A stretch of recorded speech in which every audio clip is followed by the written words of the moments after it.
Listening to Wink Wink and SS26 with zero context and not being an angel, which is what her original fans are called, will definitely have you thinking, what the fuck is this? And I want my 6 minutes that I wasted listening to this back. The lyrics sound like stream of consciousness writing, zero edits. The music feels rushed, and the vocals? Wow! Well, Charli, though a great performer, isn't the best vocalist. And after watching a few press tour interviews, Charli did in fact confirm all of the above. She's nothing if not both culturally and self-aware, and I love to see it.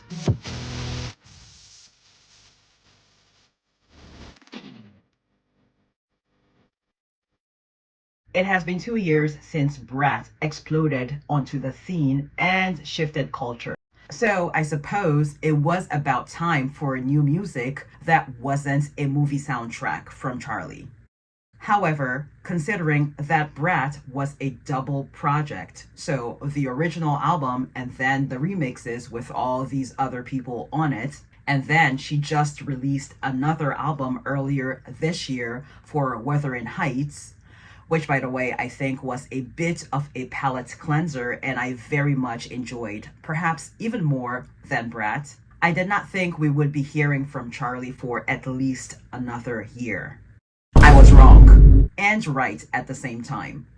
Charli confirmed that feeling on the Pop Sam Cam and Lip Service podcasts. She said she didn't feel like she had anything to say after those two back-to-back albums, and she was in fact going to take a creative break. But then inspiration struck and she just had to follow it, which is why I think the album took a short amount of time to produce and why the album is quite short. I don't mind a short album. It's very to the point. Sometimes people have unnecessarily long albums with fillers and interludes. Even though Charli did want to take a creative break, she wouldn't have been able to. She said on Fashion Neurosis, the perfect podcast to be on, considering the album title, that she has to keep creating and making music in order to fight off depression.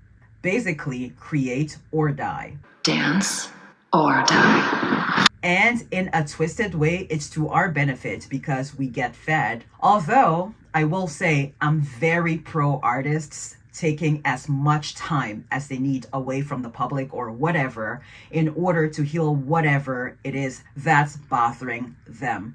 But if creating is healing for them, as is the case with Charli, well, that's great for all parties involved. Which neatly leads us to, why not a Brat 2.0 since people loved it so much? Charli said it didn't feel right. If it was her gut instinct to do another Brat-like album, she would have. But her instinct was to pivot, citing Madonna, whom she admires very much as the queen of pivots. I mean, the Rotting Brat cover with all the scribbles on it was a very clear indication of this impending pivot. I'm honestly for the pivot because too much of the same thing will get repetitive and boring. Brat happened, it was fab, now let's move on to the next. Although, if I'm being honest, this album doesn't feel that much different from her other works in the sense that there's still elements of bluntness and ruggedness to the project. That makes it quintessentially Charli, which is the pop star with a rock star attitude. One thing that Charli said about creating this project and others that struck me as interesting was that she creates boundaries or rules around the project, which one would think would be restrictive. But this actually helps make the project very potent because there's a red thread linking it together.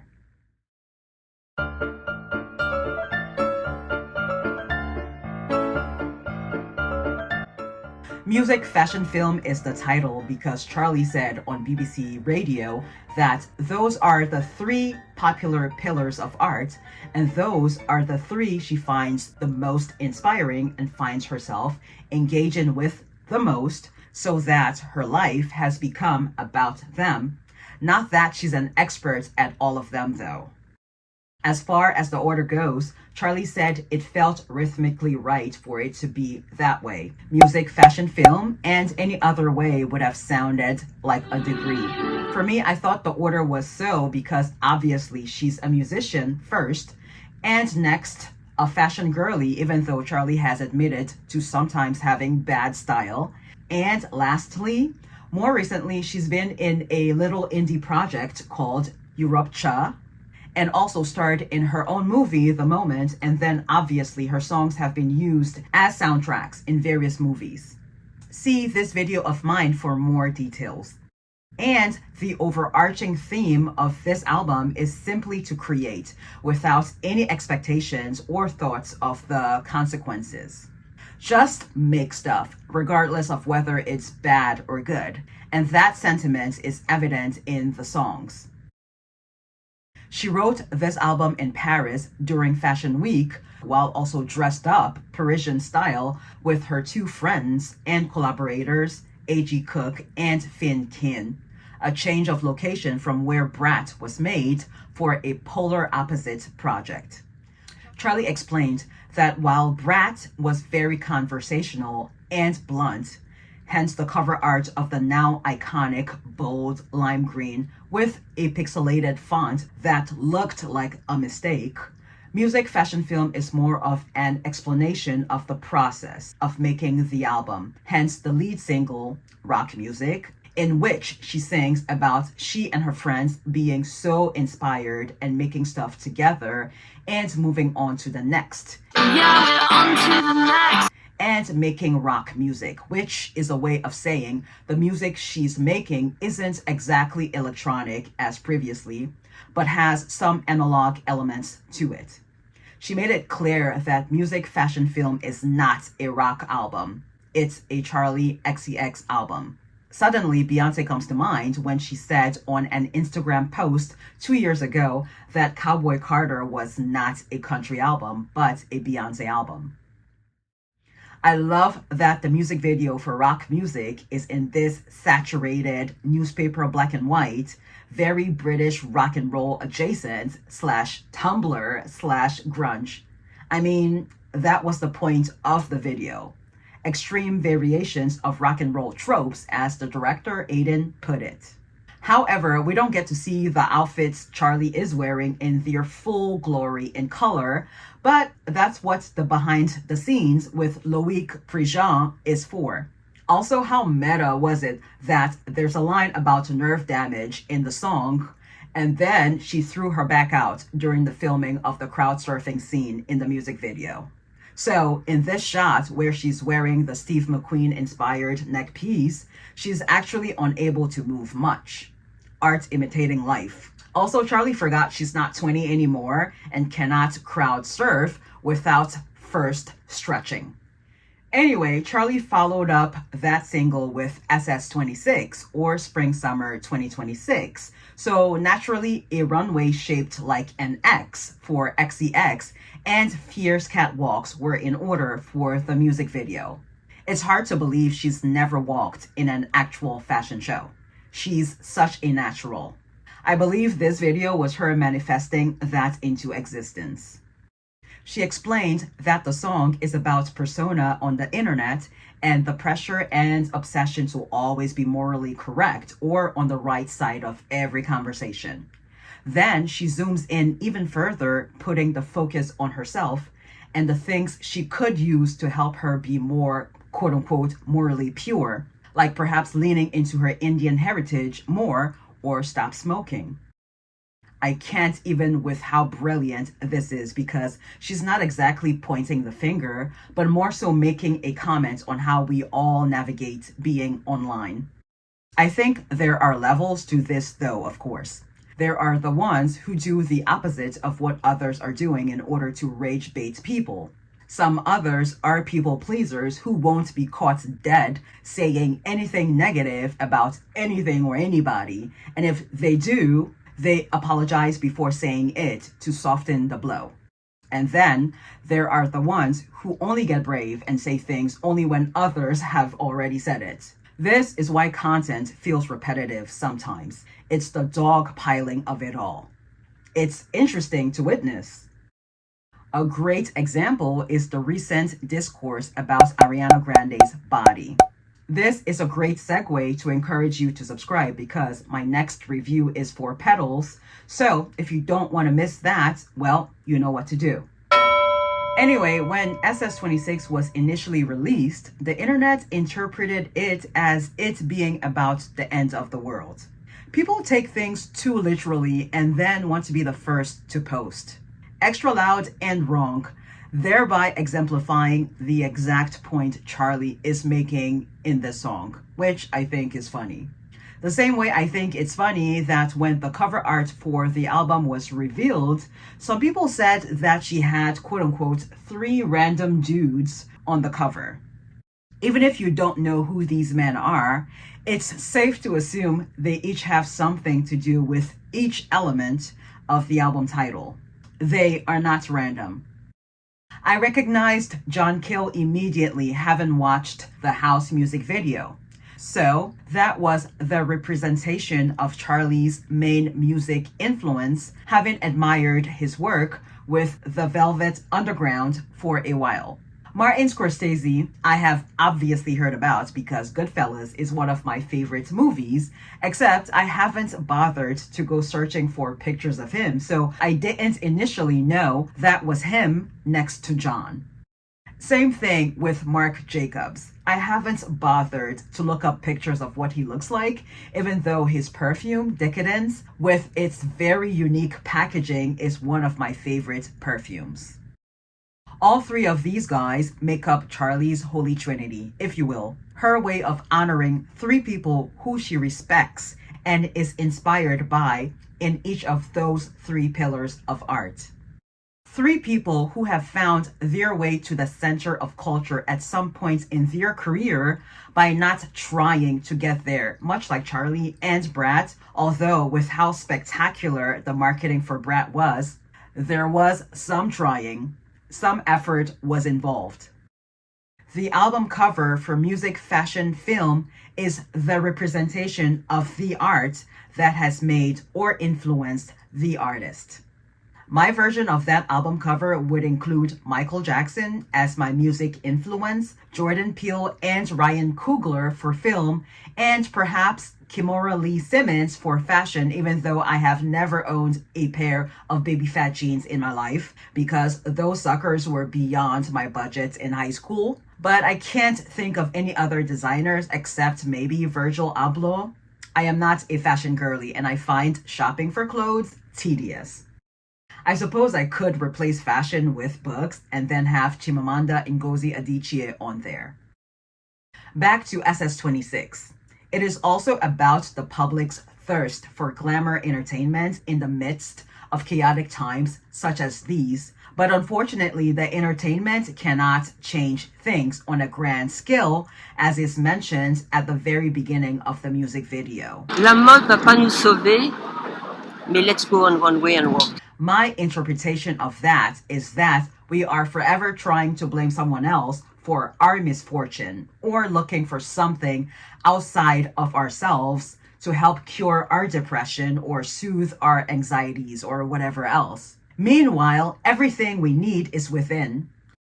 Makes me think of Demi Lovato's Tell Me You Love Me and the line, everything I need is standing in front of me, and she delivers that line while she looks in the mirror in the music video. Same thing with Michael Jackson's Man in the Mirror. Wink Wink is also about persona, but the song is focusing on a different angle. Charli said that there are boxes people want to put her in, which, quite frankly, the public and the media does that to all female pop stars. And the song is about leaving the question unanswered and keeping people guessing.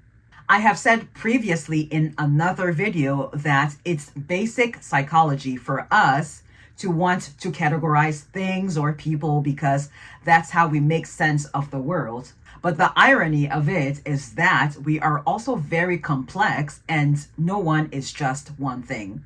There's overlap. Wink Wink was the first song written for this album, which she started writing in London and finished in Paris. But then the music video was filmed in Essex, which is where Charli grew up, which brings this whole thing full circle. Is the Charli we now know the same Charli from Essex, or has she changed? Again, suddenly, Bridesmaids comes to mind when Helen and Annie are arguing about whether or not people change, and they were both right. I mean, I don't know, do people really change? I think they do. Yeah, but I mean, they still stay who they are, pretty much. I think we change all the time. Stay the same, but grow, I guess, a little bit. I think if you're growing, then you're changing. The song sounds very 2000s rom-com, and the video equally has that 2000s rude comedy quality to it, like American Pie. It also looks like a movie because it was shot on film. 2007 feels like the sister song to Wink Wink. Charli would have been about 15 or 16 in 2007 and just getting into the music scene. And the music video for Wink Wink, of course, was filmed in her hometown and feels like a callback to that coming of age period in her life. Even the line, "You don't get me," sounds very angsty. Camera, the fourth single, exemplifies this art at all cost concept that permeates this entire project. Charli said she has to create, even if what she creates isn't quote unquote good, because the very act of creating makes her feel alive. And in the music video, she seems to be directing a movie and seems to be terrible at it, as we can see from the frustration of this seasoned actor she's directing. Well, at least that's my interpretation of the video combined with what she said in interviews for this album cycle. Charli has directed a few of her own music videos before, but as far as directing a feature film, she said she still has a lot to learn and would much rather be on set observing, asking questions, and soaking it all in like a sponge. Magic Metal Montana is such a sweet song. Always best to give your loved ones their flowers while they are alive. I feel like this song is Charli's way of correcting the mistake of not telling her other friend who passed away how she, Charli, felt about her as a friend, which is a sentiment Charli brought up in her recent Rolling Stone interview, which, interestingly enough, was held at a cemetery in LA. Grief and sort of like regret around things I could have like said or done in that specific relationship. But then I've also written really positive songs about like the memories I have of that person. And then we have No One Lasts Forever, the last track and the longest song on the record, and the only feature on the record. Again, if I listened to the song without any context, it sounds morbid, especially with the repetition of "they are dead, they are gone, no one lasts forever." But it's just all about being present and in the moment with whatever you're doing, especially when creating art. In other words, we shouldn't be too precious about the art we create. If we share said art and it flops, who cares? That's part of the process. "Oh well, I tried" is better than "what if."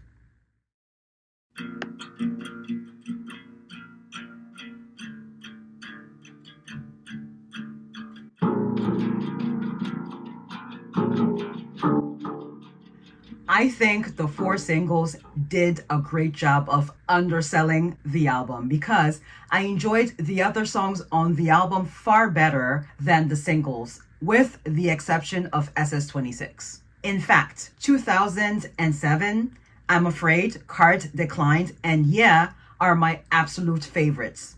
The music videos for the singles are, of course, high quality and high budget, with all those outfit changes and all those crew members, especially for the SS26 music video. And I think this was all intentional. The whole anti-marketing of this album, a direct response and antithesis of the marketing for Brat. Say what you will about Charli, I think she's brilliant. The fun party girl persona sometimes works against her because people always think she's trolling. Likely the same people who don't bother to watch or listen to her interviews, and they forget that two things can be true at the same time. She can be funny and earnest at the same time. Onto the scene. Why is that sounding weird? Take a sip of water. Why did I say brat like that? Brat. Ugh. And is inspired by I'm hitting stuff now. Let's back up. I'm gonna have to pause because